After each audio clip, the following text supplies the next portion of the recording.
ಶುಭಾಶಯಗಳು. ಮೊದಲಿಗೆ ಈ ಸಿನಿಮಾದ ಭಾಗವಾಗಿ, ಜೊತೆಗೆ ಒಬ್ಬ ಕನ್ನಡಿಗನಾಗಿ ಈ ಸಿನಿಮಾದ ಭಾಗವಾಗಿ ನಂಗೆ ಬಹಳ ಖುಷಿಯಾಗುತ್ತೆ. ಯಾಕಂದ್ರೆ ಹೊರಗಡೆ ಹೋದಾಗೆಲ್ಲ ನಮ್ಗೆ ತೋರಿಸೋದಕ್ಕೆ ಸಿನಿಮಾಗಳು ಕಮ್ಮಿ ಇದೆ ಅನ್ನೋದು ನನಗಿರುವಂಥ ದುಃಖ. ಒಬ್ಬ ಕನ್ನಡಿಗನಾಗಿ, ಇಲ್ಲಿನ ಟೆಕ್ನಿಷಿಯನ್ ಆಗಿ ಮೊದಲಿಗೆ ನಾನು ಈ ಅವಕಾಶವನ್ನ ಈ ಸಿನಿಮಾದಲ್ಲಿ ಕೆಲಸ ಮಾಡಿದಂತಹ ಟೆಕ್ನಿಷಿಯನ್ಗಳಿಗೆ ಥ್ಯಾಂಕ್ ಯು ಅಂತ ಹೇಳೋದಕ್ಕೆ ಇಷ್ಟಪಡ್ತೀನಿ. ರವಿ ವರ್ಮಾ ಅವರು, ಡ್ಯಾನಿ ಮಾಸ್ಟರ್, ಇವರ ಕೆಲಸಗಳನ್ನ ನೋಡ್ತಾ ಇದ್ದಾಗ ನನಗೆ ಎಂತ ಆನಂದ ಆಯಿತು ಅಂದ್ರೆ, ನನ್ನ ಭಾಗ್ಯ ಇದು, ನನ್ನ ಫಿಲ್ಮ್ ಸ್ಕೂಲ್ ಇದು. ಅಷ್ಟು ಒಳ್ಳೆ ಕೆಲಸಗಾರರು. ಅವರ ಕೆಲಸ ನೋಡ್ತಾ ಈ ಸಿನಿಮಾದಲ್ಲಿ ಅವರು ನಾವು ಎಷ್ಟು ಒಳ್ಳೆ ಸಿನಿಮಾ ಮಾಡ್ಬೋದು ಅನ್ನೋಂಥ ಕನಸನ್ನ ಕಟ್ಕೊಂಡವರು. ಜೊತೆಗೆ ಸತ್ಯ ಸರ್ ಇದ್ರು, ಅವರ ಸಿನಿಮಾಟೋಗ್ರಫಿ, ಜೊತೆಗೆ ಈ ಸಿನಿಮಾನ ಒಬ್ಬ ಹೊಸ ನಿರ್ದೇಶಕನಿಗೆ ಯಾವ ರೀತಿ ಹೆಗಲಾಗಿ ನಿಲ್ಲಬೇಕು ಅದೆಲ್ಲದೂ ಅವ್ರು ನಿಂತಿದ್ರು.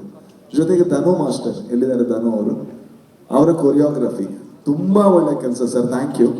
ಅಂಡ್ ಅದಾದ್ಮೇಲೆ ಸರ್ ನಿಮಗೆ ಥ್ಯಾಂಕ್ ಯು ಸೋ ಮಚ್. ಈ ಸಿನಿಮಾದಲ್ಲಿ ಅವರಿಗೆ ತುಂಬಾ ಟಾರ್ಚರ್ ಕೊಟ್ಟಿದ್ರೆ ನಾನೇ ಅನ್ಸುತ್ತೆ. ಯಾಕಂದ್ರೆ ಪ್ರತಿ ದಿವಸ ಈಗಲೂ ಫೋನ್ ಮಾಡಿ ಕೇಳ್ತೀನಿ, ಏನಾಗ್ತಾ ಇದೆ ಸರ್, ವಿಜುವಲ್ ಬಂತ, ನನಗೊಂದು ಸ್ಕ್ರೀನ್ ಶಾಟ್ ಕಳಿಸ್ಬೋದು ಅಂತ ಕೇಳ್ತಾನೆ ಇರ್ತೀನಿ. ಸರ್ ಇರ್ಬೋದು ಅಥವಾ ಪ್ರೊಡ್ಯೂಸರ್ ಅವ್ರಿಗಿರ್ಬೋದು. ಯಾಕೆಂದ್ರೆ ಇದ್ರಲ್ಲಿ ನಾನು ಆಕ್ಟ್ ಮಾಡಿದ್ದೀನಿ ಅನ್ನುವಂಥ ಯಾವುದೇ ಆಸೆಯಿಂದ ಅಲ್ಲ. ಒಬ್ಬ ಕನ್ನಡಿಗನಾಗಿ ಈ ಸಿನಿಮಾ ನಮ್ಮ ಭಾಷೆಯ ಸಿನಿಮಾ, ಬೇರೆಯವ್ರು ನೋಡ್ಬೇಕು, ನಮ್ಮವ್ರು ನೋಡ್ಬೇಕು ಅನ್ನೋದು ನನಗಿರುವಂತ ತುಂಬಾ ದೊಡ್ಡ ಸ್ವಾರ್ಥ.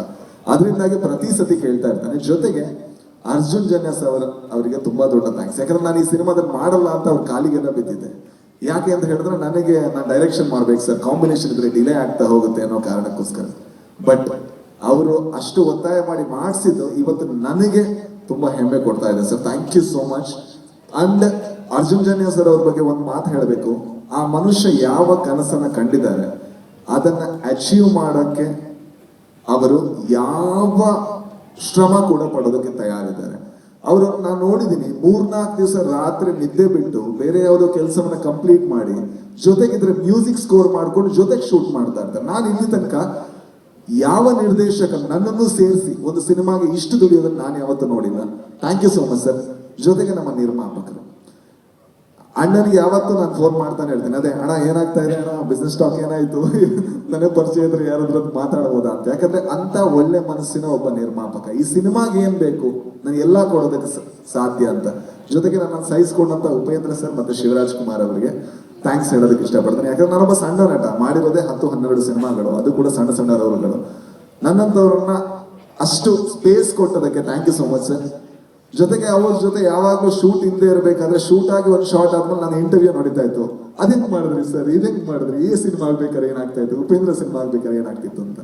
ನಾನೊಬ್ಬ ಅವರ ಅಭಿಮಾನಿಯಾಗಿ ಅವರಿಬ್ಬರನ್ನ ಆನ್ ಸ್ಕ್ರೀನ್ ನೋಡೋದಕ್ಕೆ 45 ಸಿನಿಮಾದಲ್ಲಿ ಕಾಯ್ತಾ ಇರ್ತೇನೆ. ಯಾಕಂದ್ರೆ ಅದನ್ನ ನೋಡ್ಬೇಕಾದ್ರೆ ಇಲ್ಲಿ ತನಕ ನಾನು ಅವರಿಬ್ಬರನ್ನ ಈ ತರ ನೋಡಿದ್ರೆ ಅಂತ ನನಗನ್ಸಿಲ್ಲ. ಆ ಅನುಭವ ಕಟ್ಕೊಡ್ತಾ ಇರುವಂತ ಇಡೀ ತಂಡಕ್ಕೆ ಕನ್ನಡಿಗನಾಗಿ, ಕನ್ನಡ ಸಿನಿಮಾದ ಅಭಿಮಾನಿಯಾಗಿ thank you so much. Thank you.